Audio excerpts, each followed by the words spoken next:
होंगे ना। हाँ जी, नमस्कार, स्वागत है मैपिंग क्लास में। आज की क्लास में हम स्टार्ट करने जा रहे हैं यूरोप कॉन्टिनेंट की फिजिकल ज्योग्राफी। इससे पहले की क्लासों में हम पॉलिटिकल स्ट्रक्चर को पूरा कंप्लीट कर चुके थे। अब हमें पूरे का पूरा फिजिकल स्ट्रक्चर कंप्लीट करना है। फिजिकल स्ट्रक्चर के अंदर सबसे पहले आते हैं आपके माउंटेन्स, उसके बाद प्लेटू, फिर रिवर और लेक्स वगैरह के बारे में पढ़ेंगे।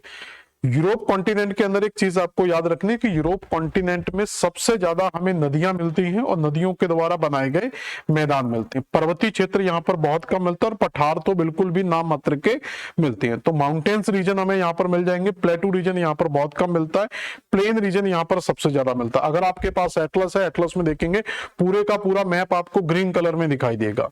तो इसको पढ़ने से पहले आप एक बार पूरे का पूरा मैप देखें। तो इस पूरे यूरोप कॉन्टिनेंट के अंदर आप देखोगे तो यूरोप कॉन्टिनेंट आपको पूरे का पूरा ग्रीन मैप में ज्यादा दिखाई देता है। तो पूरे का पूरा जो ग्रीन मैप है ये नदियों के द्वारा मैदानी क्षेत्रों का निर्माण करता है। पर्वतीय क्षेत्रों के अंदर देखेंगे तो बहुत कम क्षेत्र होगा जो आपको पर्वतीय क्षेत्रों के अंदर दिखाई देगा। देखो यहां पर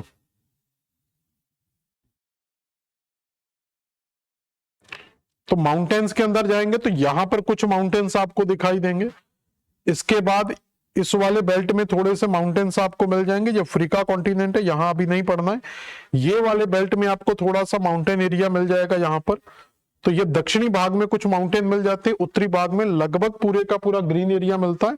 और यहाँ पर एशिया का ये जो पार्ट है, एशिया में काफी बड़े माउंटेन रेंज हमें मिल जाते हैं यहाँ पर। लेकिन एक माउंटेन हमें यहाँ पर यूरोप में भी मिलेगा, इस माउंटेन के बारे में पढ़ेंगे। और एक माउंटेन हमें एशिया और यूरोप की सीमा पर भी मिलता है। तो 4-5 पूरे यूरोप कॉन्टिनेंट के अंदर हमें माउंटेन्स मिलते हैं। प्लेटू रीजन यहाँ पर बिल्कुल भी नहीं मिलता है, छोटे मोटे प्लेटू है वो अनइंपोर्टेंट है, कोई महत्वपूर्ण प्लेटू यहाँ पर हमें नहीं मिलता। तो केवल हम इस 4-5 माउंटेन्स के बारे में आज की क्लास में पढ़ेंगे। और उसके बाद जो सबसे लंबी क्लास होगी वो होगी यूरोप की नदियों के बारे में। तो 25 से 30 नदियां हैं, जो बड़ी बड़ी नदियां हमें यूरोप कॉन्टिनेंट के अंदर पढ़नी होती। मोस्ट इंपोर्टेंट पार्ट होगा इसका रिवर। लेक्स भी यहाँ पर बहुत ज्यादा नहीं मिलती है। तो सबसे पहले इसके माउंटेन्स को पढ़ते हैं। तो इस वाले बेल्ट में अगर आप जाएंगे तो यहाँ पर अगर आप देखेंगे तो यहाँ पर कुछ देश हमने पढ़े थे, आपको याद होगा। एक हमने नॉर्वे के बारे में पढ़ा था और एक हमने स्वीडन के बारे में पढ़ा था। तो नॉर्वे और स्वीडन में अगर आप जाओगे तो इस तरीके से फिजिकल में इसको पूरे को मैंने एक नाम दिया था स्कैंडिनेवियन पेनिनसुला। स्कैंडिनेवियन के नाम से यहाँ पर माउंटेन भी मिलते हैं और उसी नाम से इसके प्रायद्वीप का नामकरण भी किया गया। तो सबसे पहले आप देखेंगे आपको एटलस में स्कैंडिनेवियन पेनिनसुला दिखाई देगा। नॉर्वे और स्वीडन पॉलिटिकल मैप में आपको दिखाई देगा। उसी पॉलिटिकल मैप को एक बार फिजिकल मैप में देखोगे तो आपको ये स्ट्रक्चर पूरे का पूरा दिखाई दे जाएगा। तो इसी जगह पर आपको क्या मिल जाएगा, एक माउंटेन मिल जाएगा जिसको कहा जाता है स्कैंडिनेवियन माउंटेन। इसी स्कैंडिनेवियन माउंटेन्स के अंदर एक जोलन पर्वत मिलता है। तो जोलन पर्वत भी इसी क्षेत्र के अंतर्गत ही मिलता है। तो स्कैंडिनेवियन माउंटेन याद रखेंगे और स्कैंडिनेवियन माउंटेन क्षेत्र के अंदर ही आपको एक जोलन माउंटेन करके मिल जाएगा, स्वीडन और नॉर्वे की बॉर्डर पर ही। तो एक जोलन माउंटेन याद रखेंगे। तो बस इतना ही आपको इसमें याद रखना है। इसके अलावा बाकी का जो एरिया आप देख चुके थे, ये पूरे का पूरा एरिया ग्रीन एरिया। तो इस ग्रीन एरिया को हमें नहीं पढ़ना है, हम डायरेक्ट इस वाले क्षेत्र में जाते हैं। तो इस क्षेत्र की बात करते हैं तो इसका नाम मैंने दिया था आइबेरियन पेनिनसुला। तो यहां पर याद होगा हमने पढ़ा था लास्ट क्लास में, जिन्होंने नहीं पढ़ा वो एक बार लास्ट क्लास जरूर देखें, तो उससे ही आप क्लियर कर पाएंगे। तो आइबेरियन प्रायद्वीप, इस आइबेरियन प्रायद्वीप के अंदर एक देश था जिसका नाम है पुर्तगाल, और दूसरा यहाँ पर जो देश था वो है स्पेन। तो दो देश यहां पर इसके अंतर्गत आते हैं, स्पेन और पुर्तगाल। किसके अंतर्गत आते हैं, आइबेरियन पेनिनसुला के अंतर्गत आते हैं। इससे ऊपर हमने एक देश आपको पढ़ाया था फ्रांस। तो यहां पर अगर आप समझेंगे तो फ्रांस और स्पेन, तो फ्रांस और स्पेन के बॉर्डर पर, तो इस फ्रांस और स्पेन के बॉर्डर पर आप देखेंगे तो आपको यहां पर एक माउंटेन पर्वत दिखाई देगा। तो एक पर्वतीय क्षेत्र दिखाई देगा जिसको कहते हैं पिरेनीज माउंटेन। ठीक है, तो पिरेनीज माउंटेन की स्थिति कहां पर मिलती है, तो हम कहेंगे फ्रांस और स्पेन के बॉर्डर पर। आप एटलस में पॉलिटिकल में पहले देखो स्पेन और फ्रांस की सीमा कहां पर है। उसके बाद आप उसी मैप को फिजिकल में देखो तो आपको स्पेन फ्रांस की सीमा पर यहां पर पिरेनीज माउंटेन आपको मिल जाएगा। ठीक है, इसी की हाईएस्ट पीक आपको मिल जाएगी माउंट अनेटो। तो अनेटो करके इसकी हाईएस्ट पीक मिल जाएगी, तो पेरेनीज माउंटेन मिल गया। पेरेनीज माउंटेन की सबसे ऊंची चोटी माउंट अनेटो मिल जाएगी। और इसी पेरेनीज माउंटेन पर मैंने एक देश, आपको याद होगा अगर पढ़ाया था कल लास्ट क्लास में, हमने एक लैंडलॉक्ड बाय 2 कंट्री कंट्री पढ़ी थी जिसका नाम था अंडोरा। तो यहाँ पर एक देश भी मिल जाता है जिसका नाम क्या है, अंडोरा। तो अंडोरा कंट्री की स्थिति भी स्पेन और फ्रांस के बीच में इसी पर्वत पर स्थित है। इसके बाद अगर हम देखेंगे तो इस जगह पर भी आपको एक माउंटेन मिल जाता है। ये आपकी कौन सी खाड़ी थी, बिस्के की खाड़ी, ठीक है, Bay of Biscay, Bay of Biscay. तो बिस्के की खाड़ी के तट पर यहां पर एक कैंटाबेरियन ब्रायन माउंटेन आपको मिल जाएगा। और इसी कैंटाब्रियन माउंटेन से एक नदी निकलती हुई आपको दिखाई देगी जो इस तरीके से मेडिटेरेनियन सी में जाएगी। तो इस नदी का उद्गम कहां से होता है, कैंटाब्रियन पर्वत से होता है। इसको कहते हैं एब्रो रिवर। तो आप एटलस में देखो आपको एक इब्रो नदी दिखाई देगी। इस नदी को हम नदी वाली क्लास में दोबारा से पढ़ेंगे, अभी मत घबराना कि सर ने नदी साथ में पढ़ा दी। सिर्फ स्थिति पोजीशन की बात की जा रही है कि कैंटाब्रियन माउंटेन से किस नदी का उद्गम होता है, एब्रो नदी का उद्गम होता है। किससे, कैंटाब्रियन माउंटेन से। आपसे पूछा जाएगा कैंटाब्रियन माउंटेन कहां पर है, हम कहेंगे स्पेन में है। पर्टिकुलर स्पेन में भी पूछे तो स्पेन के नॉर्थ में बे ऑफ बिस्के की खाड़ी के तट के पास में है। यहां पर ये कैंटाब्रियन माउंटेन हो गया। इस कैंटाब्रियन माउंटेन के नीचे जाएंगे तो यहां पर 3 पर्वत हमें मिलते हैं। इस जगह पर 3 पर्वत मिलेंगे आपको, क्रम से देखो आपको एटलस में मिल जाएंगे 3 पर्वत। तो स्पेन के दक्षिण में जाओगे तो 3 पर्वतों की श्रृंखला आपको मिल जाएगी। सबसे पहला मिलेगा सेरा मोरेना, फिर सेरा नावेदा और बेटिकन कार्डिलस। 3 पर्वत आपको क्रम से मिलेंगे, सेरा मोरेना, सेरा नवेदा और बेटिकन कार्डिलस। सेरा नवेदा के नाम से एक नॉर्थ अमेरिका के अंदर भी माउंटेन मिलता है, तो पढ़ते लिखते समय थोड़ा याद रखना। सेरा नवेदा एक नॉर्थ अमेरिका में मिलता है, दूसरा सेरा नवेदा हमें स्पेन के अंदर मिलता है। तो स्पेन में आपको कैंटाब्रियन माउंटेन मिल जाएगा, सेरा मोरेना माउंटेन मिल जाएगा, सेरा नवेदा माउंटेन मिल जाएगा और बेटिकन कार्डिलस भी आपको मिल जाएगा। तो इसको एक बार लिख लें सारी चीजों को। तो ये मैं इरेज कर दे रहा हूं, एक बार देखें जरा। तो सबसे पहले पिरेनीज माउंटेन, और पिरेनीज माउंटेन की हाईएस्ट पीक यहां पर लिख लेंगे अनेटो। तो माउंट अनेटो इसकी हाईएस्ट पीक है। और यहीं पर एक देश है इसके ऊपर जिसका नाम क्या था, अंडोरा। तो अंडोरा देश यहां पर याद रखेंगे।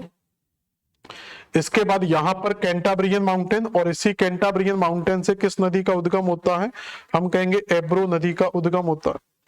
इसी के नीचे आपको सेरा मोरेना, सेरा निवेदा और बेटिकन कार्डिलस। तो ये 3 माउंटेन आपको क्रम से याद रखने हैं। तो ये सब स्पेन के अंदर मिलेगा, सेरा मोरेना, सेरा निवेदा और बेटिकन कार्डिलस। पुर्तगाल के अंदर कोई खास माउंटेन्स यहाँ पर नहीं मिलता है। तो ये 4 माउंटेन आप स्पेन के याद रखेंगे। पिरेनीज स्पेन और फ्रांस की सीमा पर याद रखेंगे। तो ये स्पेन है और ये फ्रांस है। इसके बाद देखें जरा, इसके बाद अगर आप देखें तो यहां पर हम पढ़ चुके थे पिरेनीज माउंटेन। पिरेनीज माउंटेन के बाद अगर आप इस स्ट्रक्चर में जाएंगे तो यहां पर एक बहुत बड़ा फोल्डेड माउंटेन मिलता है यूरोप महाद्वीप के अंदर, जिसको कहा जाता है आल्प्स माउंटेन। तो यहां पर आपको एक पर्वतीय क्षेत्र दिखाई देगा जिसको किस नाम से जाना जाता है, आल्प्स पर्वत के नाम से जाना जाता है। तो आल्प्स पर्वत कहां पर स्थित है, हम कहेंगे यूरोप महाद्वीप में स्थित है। ये एटलस हिमालय की तरह, हिमालय रॉकी एटलस जो एंडीज माउंटेन पड़ते हैं उन पर्वतों की तरह ये भी एक नवीन मोड़दार पर्वत का एग्जाम्पल है, न्यू फोल्डेड माउंटेन्स का एग्जाम्पल है। क्लियर हो गया, कहां पर स्थित है, यूरोप कॉन्टिनेंट में। यूरोप के अंदर ये कहां पर है, यूरोप के अंदर अगर हम जाएंगे तो इसका मुख्य विस्तार स्विट्जरलैंड के अंदर मिलता है। तो यूरोप के अंदर इसका मुख्य विस्तार किस देश के अंदर मिलता है, स्विट्जरलैंड के अंदर। स्विट्जरलैंड के अलावा इस साइड जाएंगे तो इसकी सीमा फ्रांस को भी टच कर जाती है, इसकी सीमा नीचे इटली को भी, यहां से जाएंगे तो ये वाला भाग इटली का है तो ये इटली को भी टच कर जाता है। इस तरफ जाएंगे तो ये ऑस्ट्रिया को भी टच करेगा, ऊपर से थोड़ा सा जाएंगे तो ये जर्मनी को भी टच करेगा। तो इस तरीके से आल्प्स पर्वत का मुख्य विस्तार अगर आपसे पूछा जाए तो हम कहेंगे आल्प्स पर्वत का मुख्य विस्तार स्विट्जरलैंड में है। इसके अलावा ऑस्ट्रिया, इटली, फ्रांस और जर्मनी की सीमाओं को भी टच करता है। उत्तरी भाग जर्मनी को टच करेगा, पश्चिमी भाग फ्रांस को टच करेगा, पूर्वी भाग ऑस्ट्रिया को टच करेगा और दक्षिणी भाग आपका इटली को स्पर्श करेगा। अब क्वेश्चन आता है कि इस आल्प्स पर्वत की सबसे ऊंची चोटी का नाम क्या है। तो आल्प्स पर्वत में अगर हम जाएंगे तो इसकी सबसे ऊंची चोटी, तो आल्प्स पर्वत की सबसे ऊंची चोटी मिलती है जिसको कहते हैं माउंट ब्लांक।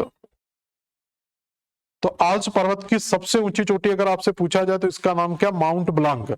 और एक रिमाइंडर जरूर याद रखना, इसमें एक माउंट ब्लांका करके हमें मिलता है, तो यहां पर केवल एक ए का अंतर है, इसका नाम है माउंट ब्लांक और एक मिलता mount Blanca. Mount Blanca Rocky mountains पर हमें मिलता है। तो माउंट ब्लांका की स्थिति कहां पर, रॉकी पर्वत पर, नॉर्थ अमेरिका में। ठीक है, तो ये याद रखेंगे। तो माउंट ब्लांका कहां पर मिलता है, Rocky mountain, north America. North America मैंने पढ़ाया था, वहां पर आपको मिल जाएगा mount Blanca, mount Robson, Mount Elbert वगैरह। लेकिन आज पर्वत की चोटी का नाम क्या है, माउंट ब्लांक। और माउंट ब्लांक की स्थिति इस साइड है, पश्चिम की ओर है। तो पश्चिम की ओर, तो इसका मतलब इसकी स्थिति किस देश में होगी, फ्रांस में। तो आल्प्स पर्वत का विस्तार 5 देशों में है, जिसमें इसकी चोटी माउंट ब्लांक किस साइड स्थित है, फ्रांस में स्थित है। इसके अलावा याद रखेंगे तो आल्प्स पर्वत में से कई नदियों का उद्गम होता है। तो इसी आल्प्स पर्वत से कई नदियों का उद्गम होता है। तो इसके उत्तर की ओर एक नदी प्रवाहित होकर जाती है जिसको कहा जाता है राइन नदी। तो इसके उत्तरी भाग में कौन सी नदी निकलकर जाती है, तो राइन नदी का उद्गम इसी आल्प्स पर्वत से होता है। राइन नदी के बाद फ्रांस की तरफ एक नदी चली जाती है जिसको कहते हैं रॉन नदी। तो राइन नदी का उद्गम फ्रांस से होता है, रॉन नदी का उद्गम भी फ्रांस से होता है। तो राइन और रॉन दो नदियां याद रखेंगे। तो रॉन नदी का उद्गम भी फ्रांस से होता है। और इसी तरफ इटली की तरफ एक नदी चली जाती है, यहां पर पो, इटली की गंगा के नाम से जाना जाता है। ये सब नदियां मैं लास्ट में आपको पढ़ाऊंगा, घबराना मत, अभी केवल नाम याद रख लो। तो हम कह सकते हैं कि आल्प्स पर्वत से 3 नदियों का उद्गम होता है। ठीक है, केंद्रीय उद्गम का उदाहरण है ये। तो यहां से उत्तर की ओर राइन नदी जो जर्मनी में चली जाती है, पश्चिम की ओर रॉन नदी जो फ्रांस में चली जाती है, और दक्षिण की ओर पो नदी जो इटली के अंदर चली जाती है। तो राइन, रॉन और पो, इन तीनों नदियों का उद्गम कहां से होता है, आल्प्स पर्वत से होता है। आल्प्स पर्वत एक नवीन मोड़दार पर्वत है जिसका मुख्य विस्तार स्विट्जरलैंड में, उत्तरी विस्तार जर्मनी में, पश्चिमी विस्तार फ्रांस में, दक्षिणी विस्तार इटली में और पूर्वी विस्तार ऑस्ट्रिया के अंदर स्थित है। और इसकी सबसे ऊंची चोटी माउंट ब्लांक जो कि फ्रांस में स्थित है। क्लियर हो गया इतना सभी को। और इससे 3 नदियों का उद्गम होता है, राइन, रॉन और पो। तो राइन, रॉन, पो 3 नदियां आप यहां पर याद रखेंगे। इसके अलावा यहां पर कुछ छोटे छोटे माउंटेन्स आपको और मिल जाएंगे। जैसे सबसे पहले आल्प्स माउंटेन याद रख लेंगे। तो आल्प्स माउंटेन क्लियर हो गया। यहां पर मैं एक बार बना दे रहा हूं यहां पर दोबारा से, जिससे आप इसको स्क्रीनशॉट ले लेना। तो उत्तरी विस्तार जो है, मेन विस्तार स्विट्जरलैंड में है, उत्तरी विस्तार जर्मनी में है, इस साइड का जो विस्तार है वो फ्रांस में चला जाएगा, दक्षिण का जो विस्तार है वो इटली के अंदर है, और इस साइड का जो विस्तार है वो ऑस्ट्रिया के अंदर है। क्लियर। और इसकी सबसे ऊंची चोटी इस साइड हमें मिलती है जिसको कहते हैं माउंट ब्लांक। तो माउंट ब्लांक की पोजीशन किस साइड है, फ्रांस की साइड में।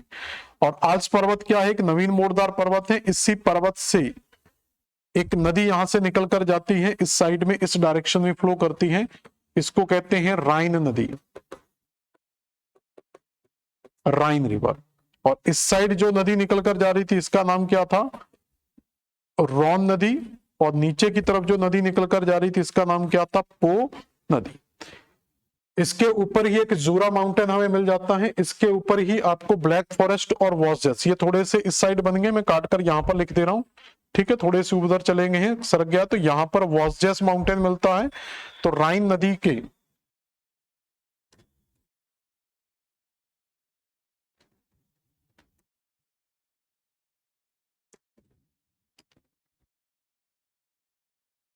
ठीक है, ये नदी एक बार बना लेते हैं यहां से। तो राइन नदी के इस साइड जो है वो वॉसजेस माउंटेन है। ठीक है, थोड़ा उधर चला गया तो यहां पर एक बार नोट कर लेना आप। तो वॉसजेस माउंटेन की पोजीशन यहां पर नहीं बल्कि इस जगह पर मिलती है, और ब्लैक फॉरेस्ट की पोजीशन इस साइड मिलती है। ठीक है, जब मैं राइन नदी पढ़ाऊंगा उस समय इसको दोबारा से क्लियर कराऊंगा। तो ये दोनों के दोनों ब्लॉक माउंटेन है। तो वॉसजेस पर्वत भी एक ब्लॉक पर्वत है, ये कैसे पर्वत है, ब्लॉक माउंटेन। तो राइन वॉसजेस पर्वत फ्रांस की तरफ हमें मिलता है, और ब्लैक फॉरेस्ट पर्वत हमें जर्मनी की। ये थोड़े मैंने ऊपर बनाए और नीचे मिलेंगे, एटलस के अंदर आप देखोगे तो अच्छे से आपको मिल जाएगा। तो इसको राइन घाटी कहा जाता है। तो राइन नदी का एक भ्रंश घाटी है जिसमें फ्रांस की तरफ वॉस्जेस पर्वत है और जर्मनी की तरफ क्या मिलता है, हमें ब्लैक फॉरेस्ट पर्वत मिल जाता है। ठीक है, थोड़े नीचे मिलेंगे जहां पर जूरा पर्वत और पास में आ जाएगा, तो यहीं पर आपको ये दोनों पर्वत मिल जाएंगे। एटलस में अच्छे से देखना। इसके बाद इटली के अंदर जाएंगे तो यहां पर हमें एक अपेनाइन पर्वत मिल जाता है और अपेनाइन पर्वत के नीचे एक ज्वालामुखी क्षेत्र मिलता है जिसको कहते हैं, इसका सबसे ऊंचा क्षेत्र भी है, और एक माउंट विसुवियस। कई लोग इसको सुसुप्त ज्वालामुखी कहते हैं, कई लोग इसको शांत ज्वालामुखी कह देते हैं। तो अपेनाइन पर्वत की सबसे ऊंची चोटी का नाम क्या है, माउंट विसुवियस। और इसी अपेनाइन पर्वत से एक नदी निकल कर जाती है जिसको कहते हैं टाइबर नदी। तो टाइबर नदी का उद्गम किससे होता है, अपेनाइन पर्वत से होता है। अपेनाइन पर्वत कहां पर, इटली में, और इसी पर हमें क्या मिल जाता है, माउंट विसुवियस, जो एक वॉल्केनिक माउंटेन है। क्लियर हो गया। तो ये आल्प्स पढ़ लिया हमने, और इधर से जूरा माउंटेन याद रखेंगे, ये फ्रांस में है। ठीक है, यहां लिख दे रहा हूं। तो जूरा जो मिलता है ये हमें फ्रांस में मिलता है। ठीक है, वॉस्जेस की अगर पोजीशन देखोगे तो ये भी फ्रांस में है। और अगर ब्लैक फॉरेस्ट अगर आपसे पूछा जाए कि ब्लैक फॉरेस्ट कहां पर है, तो ये जर्मनी में है। ठीक है, और आल्प्स का विस्तार 5 देशों में, अपेनाइन इटली में, माउंट विसुवियस भी इटली में। इसके बाद देखें, इसके बाद यहां से जाएंगे तो ये आपका एटलस इटली वाला पार्ट है जिसमें अपेनाइन पर्वत हमने पढ़ा। इसके इस दक्षिणी भाग में अगर आप जाएंगे तो यहां पर आपको दिनारिक आल्प्स माउंटेन मिलेगा, और दिनारिक आल्प्स से नीचे जाएंगे तो यहां पर आपको पिंथस माउंटेन मिलेगा। तो दिनारिक, ये सब बाल्कन प्रायद्वीप के अंदर कई छोटे छोटे देशों में स्थित है। तो यहां पर ज्यादातर आपसे देश नहीं पूछे जाते। ठीक है, तो यहां पर सिर्फ तट पूछा जाता है। तो यहां पर कौन सा सागर है, ये एड्रियाटिक सागर। यहां पर कौन सा सागर था, एड्रियाटिक सागर। तो दिनारिक आल्प्स पर्वत कहां पर है, एड्रियाटिक सागर के तट पर स्थित है, और किस क्षेत्र के अंतर्गत आता है, बाल्कन प्रायद्वीप के अंतर्गत आता है। दिनारिक आल्प से और नीचे चले जाएंगे, ग्रीस वगैरह के बेल्ट में चले जाएंगे तो यहां पर मिलेगा आपको पिंथस, और पिंथस से अगर आप इस साइड जाएंगे तो यहां पर आपको एक ट्रांसवेलियन पर्वत मिल जाएगा, ये वाला क्षेत्र जो है। और ट्रांसवेलियन के और ऊपर जाएंगे तो यहां पर जो मिल जाएगा इसको कहते हैं कारपेंथियन। ठीक है, तो दिनारिक आल्प्स, पिंथस, ट्रांसवेलियन और कारपेंथियन, तो ये 4 पर्वत याद रखेंगे। बाकी पर्वत यहां पर और भी मिलेंगे लेकिन केवल 4 याद रखो, दिनारिक आल्प्स, पिंथस, ट्रांसवेलियन और कारपेंथियन।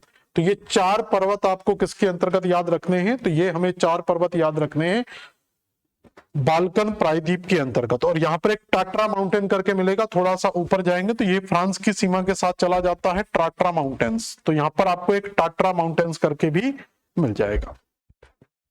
ठीक है, इसकी पोजीशन थोड़ा देख लेना, मुझे कंफर्म नहीं है कि फ्रांस में होगा, एक बार आप लोग कंफर्म करना, उसको गूगल पर स्टडी करके देखना टाट्रा माउंटेन की पर्टिकुलर लोकेशन क्या दिखा था, मिलेगा यहीं पर। पोजीशन आपकी टाट्रा की यहीं पर रहेगी। अगर फ्रांस हुआ तो सही कर लेना, नहीं हुआ तो थोड़ा चेंज कर लेना। इसके बाद अगर हम बढ़े यहां पर, तो इस साइड अगर हम जाते हैं तो ये है हमारा भूमध्य सागर, मेडिटेरेनियन सी, और इस साइड हमें मिलता है काला सागर, सॉरी ये है ब्लैक सी, मेडिटेरेनियन, ब्लैक सी, काला सागर। और काला सागर के इस साइड हमें मिलता है एशिया की सीमा के साथ जुड़ा हुआ कैस्पियन सागर। तो काला सागर से लेकर कैस्पियन सागर की सीमा तक, तो काला सागर से स्टार्ट करेंगे, काला सागर से लेकर कैस्पियन सागर तक यहां पर एक लंबी रेंज मिलती है, और ऊपर वाला पार्ट है यूरोप का और नीचे वाला पार्ट है एशिया का। तो यहां तो हम ये कह सकते हैं यूरोप और एशिया के बीच में काला सागर से लेकर कैस्पियन सागर तक एक पर्वत श्रेणी का विस्तार है जिसको कॉकेसस माउंटेन के नाम से जाना जाता है। तो यहां पर हमें जो माउंटेन मिलेगा उसका नाम क्या, कॉकेसस माउंटेन। तो कॉकेसस माउंटेन का विस्तार अगर आपसे पूछा जाए तो यूरोप और एशिया के मध्य ब्लैक फॉरेस्ट, सॉरी काला सागर ब्लैक सी से लेकर कैस्पियन सागर तक फंसा हुआ है। इसकी सबसे ऊंची चोटी की बात करें तो यूरोप वाले बेल्ट में इसकी सबसे ऊंची चोटी मिल जाती है जिसका नाम है माउंट एल्ब्रुस। इसमें भी एक कंफ्यूजन याद रखना होती है हमेशा, माउंट एल्बुर्ज से क्वेश्चन कई बार गड़बड़ हो जाता है। तो माउंट एल्बुर्ज एशिया में स्थित है, ये हमने एशिया में पढ़ा था। तो जब भी माउंट एल्बुर्ज पूछे तो एशिया आएगा, और एल ब्रुस पूछे तो ये आपका यूरोप में होगा। तो एल बुर्ज और एल ब्रुस में कई बार कंफ्यूजन हो जाती है, दोनों पॉइंट अलग अलग हैं, दोनों को अलग अलग याद रखना है। तो ये कॉकेसस माउंटेन की कहानी होती है, ये भी एक फोल्डेड माउंटेन टाइप का है। इसके बाद एक लास्ट माउंटेन हमें मिल जाता है यूरोप और एशिया की सीमा के बीच में, यहां पर। तो ये पूरी की पूरी माउंटेन रेंज जो मिलती है इसको कहा जाता है यूराल माउंटेन। तो यूराल माउंटेन यूरोप और एशिया के बीच में एक प्राकृतिक सीमा का निर्धारण करता है। और इधर कॉकेसस भी याद रखेंगे, यूरोप और एशिया के बीच में एक प्राकृतिक सीमा का निर्धारण करता है। तो ये यूराल माउंटेन है। और यूराल माउंटेन की सबसे ऊंची चोटी का नाम मिल जाता है नरोदनाया। तो यूराल की सबसे ऊंची चोटी का नाम क्या है? नरोदनाया। और यूराल पूरा खनिज संसाधनों की दृष्टि से काफी ज्यादा प्रसिद्ध है। कोयले को छोड़कर यहाँ पर हर प्रकार का खनिज संसाधन हमें मिल जाता है। केवल कोयला प्राप्त नहीं होता, बाकी सभी प्रकार के मिनरल्स, आपके आयरन वगैरह, ये सभी प्रकार के मिनरल्स यहाँ पर मिल जाते हैं। तो काफी बड़ा यूराल का इंडस्ट्रियल एरिया भी यहाँ पर हमें मिल जाता है। तो इस तरीके से यूरोप माउंटेन के सारे माउंटेन्स भी आपके कंप्लीट होते हैं। तो यूरोप कॉन्टिनेंट का फिजिकल का पहला पार्ट आपका कंप्लीट हो गया। अगली क्लास के अंदर हम पढ़ेंगे यूरोप महाद्वीप की प्रमुख नदियां, यूनाइटेड किंगडम के पर्वतों को, नदियों को, पठारों को, झीलों को। मैं पूरा एक साथ पूरी एक क्लास कराऊंगा यूनाइटेड किंगडम की फिजिकल। पहले हम पूरा यूरोप कंप्लीट करेंगे, देन हम क्या करेंगे, यूनाइटेड किंगडम को दोबारा से पढ़ेंगे। जैसे यूनाइटेड किंगडम पॉलिटिकल पढ़ा दिया, ऐसे ही मैं यूनाइटेड किंगडम फिजिकल आपको कंप्लीट करवाऊंगा। तो मिलते हैं फिर अगली क्लास में। धन्यवाद।